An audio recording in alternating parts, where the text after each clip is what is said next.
રામ રામ આવજો મિત્રો, આપણે 24 કલાક સુધી બોરવેલ વાળાની સાથે રહેવાના છે। અત્યારે વાગી ગયા છે સાંજના 7। કાલ 7 વાગ્યા સુધી આપણે બોરવેલ વાળાની સાથે રહેવું હોય, હું કરે હું નથી કરતા હું તમને સમજાવું। વિડિયોમાં છેલ્લે સુધી બન્યા રહો। તો મિત્રો આને કહેવાય કચ્છી બોરવેલ। આને નવા મશીનની કિંમત છે 40 લાખ રૂપિયા, હું તમને 22 લાખ રૂપિયા પડી ગઈ છે। આમાં તમને બોર બનાવવામાં 4 થી 5 દિવસ લાગે છે। જો એમાં ફાટો આવી ગયો હોય તો બેથી વધારે ગણી લેવાના। ડબલ મશીન બોર આવે એમાં 1 દિવસ લાગે, તમને આપણે બહુ ખબર નથી। તો આ મશીન આપણે વધારે તો મિત્રો આ લાઈન છે ને 21 ફૂટની છે અને આનો વજન એપ્રોક્સ 170 કેજી આવે છે। આપણે 3.5 ફૂટ ડાર કરવાનો છે। 17 જેટલી લાઈનો આમાં જવાની છે। અત્યારે 250 ફૂટ જેવું થઈ ગયું છે અને પાછળ આમાં સિમેન્ટની લાઈનો આપણે ફિટ કરવાની છે। હું તમને આગળ સમજાવું અને આખી પ્રોસેસ તમે ખાલી વિડિયોમાં છેલ્લે સુધી બન્યા। મિત્રોમાં કડક પાઠો આવી ગયો તો લાઈન જવામાં બહુ વાર લાગી જાય। જો નોર્મલ પાઠું હોય તો વાંધો ના આવે, જો વરણ હોય તો તમને ખબર જ ન હોય। પછી તો મિત્રો જમીનનું સ્તર છે આનું કઈ નક્કી ન હોય। જો અત્યારે આમાં તમે જોઈ શકો છો ખારી વરણ આવી ગઈ, તો આના પછી તો પાઠું કપાઈએ તો ખારું પાણી થવાના ચાન્સ છે। સાંજે 7:30 વાગ્યે મિત્રો આપણે છે ને બોરવેલ વાળાની ચા પીએ ભાઈ। આ દૂધ ક્યાંનું છે, ભેંસનું છે કે બકરીનું? ગોયાની શાક એક નવીન હોય એવું મને જાણવા મળ્યું છે, આપણે ટેસ્ટ લઈને જોઈએ। આવું બેકાર નથી, બહુ મસ્ત ચા છે। આ લાઈન બદલાવા થાય કે ના બદલાય? હા લાવ તો એટલે આપણે જોઈએ તો સમજાવવામાં મજબૂત થાય છે। આ લાઈન છે 21 ફૂટની, આમાં વજન આવે છે 21 ફૂટ આમાં પછી આપણે બકર નાખવાનું છે। બકર નાખવું તો ગાય બકર થઈ જશે। અત્યારે 250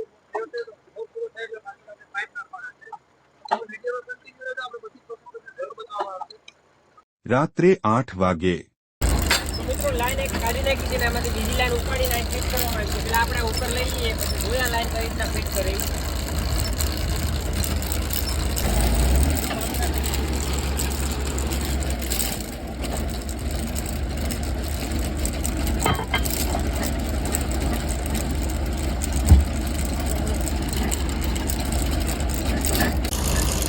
મિત્રો આ લાઈનનો આટો ખોલી નાખ્યો છે, લાઈન અહીંથી કાઢી નાખી છે અને આ લાઈન એમાં ફિટ કરી રહ્યા છે, તમે જોઈ શકો।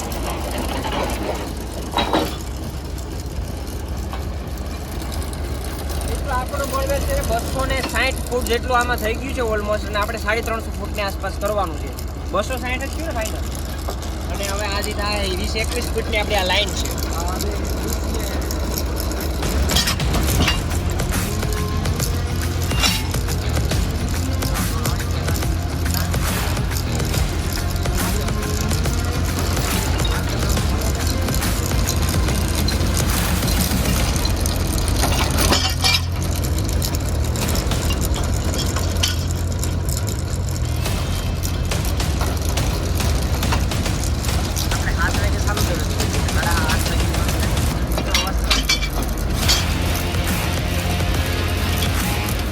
રાત્રે 8:30 વાગ્યે તો મિત્રો રીંગણા બટેટાનું શાક, ખીચડી, છાશ, ડુંગળી ને ખાખડી ને બધી છે મિત્રો, કારણ કે 24 કલાક આના ભેગું જ મારે રહેવાનું છે। ઘેરથી મને કાઢી મૂકો તો આપણે પેલા ખાઈ લઈએ ફટાફટ, પછી વિચારીએ હું કે જાગવું કે શું કરવાનું છે।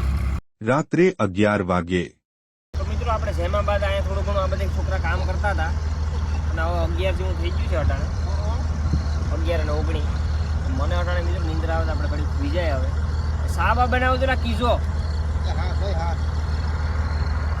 રાત્રે 1:30 વાગ્યે તો મિત્રો અટાણા વાગી જશે 1:35 જેવું ને શા બનાવ્યો છે। બોરવેલનું કામ તો ચાલુ જ છે, એટલે શા બનાવ્યો છે તો રાહુલભાઈએ કીધું હતું કે ઉઠાડજે મને, તો મારો ફરજ આવે એટલે હું રાહુલભાઈને ઉઠાડવા જાઉં। હવે અટાણા તો નીંદરમાં છે, અહીંયા મસલા કાવડે તો એ પછી હું તો એ સારું કહેવાય। રાહુલ એ શા બનાવ્યો, શા બનાવ્યો, શા બનાવ્યો, શા વાગવામાં 1:30 જેવું શું ચાલો જો ભાઈ ઓ શા પી લે ની। હા તો હુઈ જા। તો રાહુલભાઈ તો અટાણે શા પીવાના મૂડમાં પણ નથી ને નીંદર કેમ આવે એ હું વિચારું। મને અટાણ સુધી નીંદર આવી જ નથી। મસલા એટલા કરડે ને અલ્ટિમેટ મસલા છે। તો હવે હું પણ ઘડી ખુવાની ટ્રાય કરું, પછી જોઈએ નીંદર આવે તો ઠીક છે, બાકી પછી રાહુલભાઈને થોડુંક પાછું કંઈક કરીશું।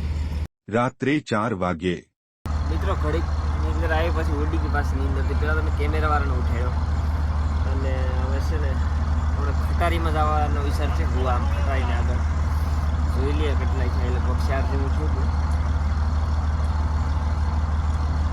4:49 જેવું છું મિત્રો। એટલે હવે છે ને ઘડીક ખુઈ જાય, બધા હુતા અટાણે, દાળનું કામ ચાલુ છે। ઓલો એક ભાઈ પર જાગે, બાકી બધા હુતા અટાણે। હું કેમેરા વાળો બી જાગતો આખી રાતની પથારી પડી મિત્રો માટે આ છે ને ખટારાની બોડીમાં જગ્યા તો સારી છે આ કેમેરા વાળા ભાઈ તો માઈ જાય કે તારે પર ખાટલે હોવા છે અહીંયા સુવાનું છે હો મારે તો.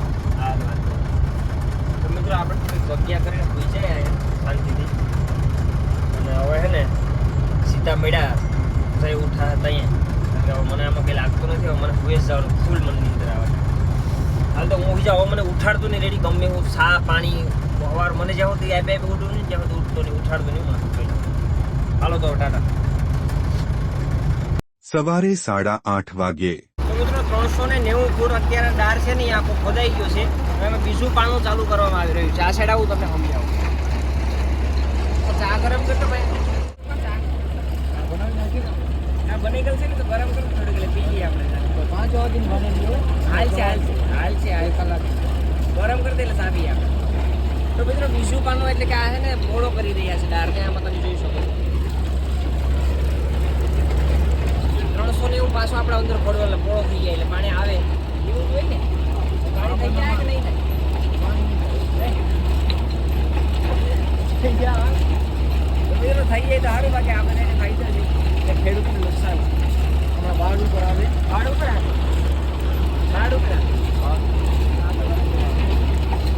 સાંજે 7:30 વાગ્યે મિત્રો 7:30 ની આસપાસ થઈ ગયા છે મતલબ આપણો 24 કલાકનો ચેલેન્જ ઓલમોસ્ટ અહીં પૂરો થઈ ગયો છે મિત્રો અને આ છે આપણા જે આ બોરવેલના માલિક હતા તો એની સાથે થોડે 2-3 પ્રશ્ન પૂછવાના મારે હતા તો આપણે જાણીએ એની પાસેથી કે તમને આમાં કઈ રીતના કામ કરો છો કેટલા વર્ષથી કરો છો તમારી પાસે કેટલા મશીન છે અને કેટલો ટાઈમ લાગે છે અને શું પ્રોફિટ છે એ બધી મને થોડુંક સમજાવો અમારી કને મશીનની વાત કરીએ તો અત્યારે હાલમાં છે મશીન 4 છે 3 ચાલુ છે અને એક ઘરે બંધ છે અને આમાં બોર કરવામાં આપણે થાય છે કમસે કમ 4-5 દિવસમાં બાળ આવી ગયું ને એના કારણે છે ને થોડીક વાર લાગે 2 દિવસ વધી ગયા 2-3 દિવસ વધી ગયા પાણીની વ્યવસ્થા ના હોય ને એટલા માટે વાર લાગે બાકી 24 કલાક મશીન ચાલુ હોય ને તો આપણે 5-6 દિવસ બોર થઈ જાય અને બીજું એક મશીન આવે ડિજિટલ એનું મને તો કંઈ ખબર નથી એ આપણે કમ્પ્રેશન આવે એ લોકો એક દિવસમાં બધી કમ્પ્લીટ કરીને હોય છે 400-500 ફૂટ અને આમાં કંઈક ઓલું હું 2 પાના નહીં કરવાનું હોય એ બધું આમાં ડબલ કટ આવે પેલા 14નું પાનું હાંકવાનું હોય પછી બોરની પહોળાઈ વધારવાની હોય 12-14 પાણી કરવાનું છે એટલે માટે આપણે 24નું પાનું અત્યારે 40 છે હવે કાલે સાંજે ઢુકડા આપણે પાઇપ ઉતારી દઈશું કાલે સાંજે 390 ફૂટ જેવું આપણે આમાં કર્યું છે મિત્રો અને કાલે પૂરું થઈ ગયા છે પાઇપ બે પડું